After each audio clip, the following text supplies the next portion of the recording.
I spent 4 years in dental school and 2 years in residency learning how to fix teeth. But when I graduated, I realized something. I had no idea how to fix myself. I became a high-performing professional, but I still looked like a student. And whether we like it or not, people treat you differently based on how you present yourself. So I hired a professional stylist to build a simple formula for my image. Now, this isn't for every man. This formula is specifically for the guy who's been grinding in the gym and wants to upgrade his style. If you want to finally bridge the gap between fitness and fashion, this is the blueprint. When I hired my stylist, the first thing he did was stop me and make me look at my wardrobe differently. He asked me, are you dressing to highlight your physique or to hide the work that you put in? Are you balancing your proportions or are you looking a little top heavy? And finally, are you finishing the look with details that add intention? These questions reframed everything. Now, the goal wasn't to look trendy, it was to create a system, a repeatable formula that works every single time I leave the house without having to spend mental energy on outfits. What I'm about to share is the tight top and baggy bottom formula. This was designed specifically for an athletic build, someone with broader shoulders and a tighter waist. So as we go through this, treat it like a case study.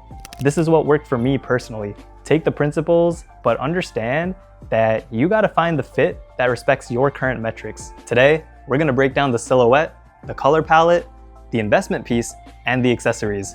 Let's get into it. Let's start with the most critical concept, the silhouette. Good style is built on contrast.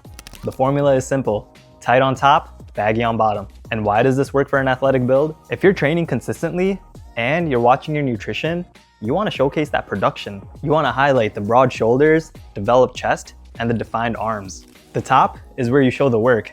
So when choosing a t-shirt, ask yourself, do the sleeves hug the arms without cutting off circulation? Is there too much fabric around the waist? Does the chest fabric sit flat or is it pulling? The top should be fitted.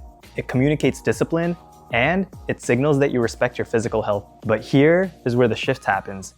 The bottom needs to be loose. A wider leg trouser creates the foundation. It grounds the outfit, creates a clean vertical line from the hip to the shoe, and reads masculine and intentional. Now, the disclaimer applies here. If you have a different body composition, you might want to flip it. A looser top with a tailored pant may work better for you. But for the athletic build, the principle holds. The top showcases the work and the bottom provides the style. All right, now that we have the shape, we gotta look at the color palette. My old wardrobe was noise. Logos, random patterns, bright colors. It's fucking chaotic. My stylist stripped it all back. The rule was simple, neutrals only. And here's why. First, versatility. When everything is in the same color family, you don't have to think in the morning.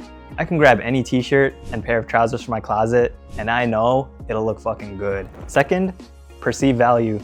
Neutral colors almost always look more expensive. Colors like black, brown, cream, white, olive, these age well and stay timeless. So before you buy that neon hoodie or pattern button down, just ask yourself, does this fit into the system? Can I wear this with every pair of pants that I own? And does this communicate the level of professionalism that I want to project? If the answer is no, it's out. When you commit to solid and neutrals, the focus shifts. The fit does the talking. All right, so we got the base, which is the fitted tee and the wide trousers. Now, how do we elevate this? The third piece, specifically the trench coat. I used to just think that coats were functional, to keep warm, but in this formula, the coat is actually the frame. When you throw a structured long coat over a t-shirt and trousers, the context changes immediately. You go from a casual dude to a man with purpose. The coat adds verticality. It makes you look taller. And more importantly, it smoothens the transition between the tight top and the baggy bottom, blending the silhouette perfectly. Also, if you're feeling a little bit self-conscious about that tight top, the coat adds a level of armor. It creates a strong and powerful presence. All right, now we gotta talk about the final 5%.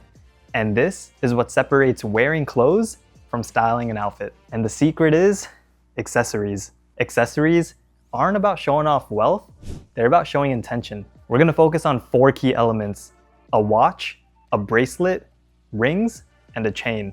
First, the watch. In a professional setting, stick to a metal or leather strap. It anchors the arm and adds weight. Also, it communicates presence. Next, the bracelet and rings. I keep it minimal. A simple white gold bracelet and just a couple of rings. When you gesture with your hands, explaining a treatment plan or a business idea, these small details catch the eye. They signal attention to the little things. And finally, the chain. A simple chain layered on top of a fitted tee just adds a little more texture near the face. It breaks up the negative space of a plain crew neck and subtly elevates the look. The rule here is simple: matching metals. Silver with silver, gold with gold. Alright, so how do you actually implement this? You don't need to hire a stylist, but you do need to be ruthless with your current inventory. Go to your closet right now and ask these questions about every single item. With your shirts, does the shoulder seam sit perfectly on the bone? With your pants, can you pinch an inch of fabric at the thigh? If it's skin tight, toss it. We need some drape. Colors, are they neutral? If it looks too flashy or has a giant logo, donate it. And for the accessories, do you have one adult watch? Do you have a simple chain or a ring that elevates your daily uniform? You're better off having 10 items that fit together perfectly rather than having 50 items that don't work together. And just remember the disclaimer that I started with.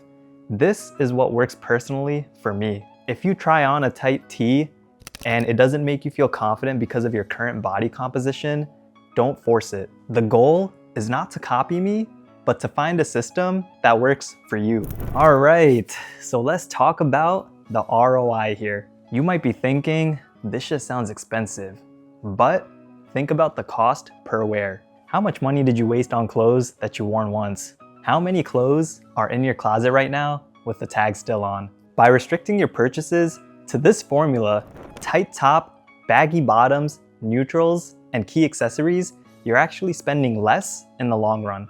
You stop buying on impulse and you stop chasing trends. Instead, you start investing in assets for your personal brand. One perfect pair of trousers and one quality watch will last you years. And I guarantee you're gonna wear them often. So it's not about spending more, it's about spending smart. It's a simple system, but it works. Now, if you found value in this breakdown, or if you're curious about the specific brands or jewelry that I personally used during this transformation, let me know in the comments below. Also, I'm curious, what is one thing that you want to change about your wardrobe? Drop it below and let's start a conversation. And that's it for today's tips. Make sure to consider these points before your next purchase. All right, peace.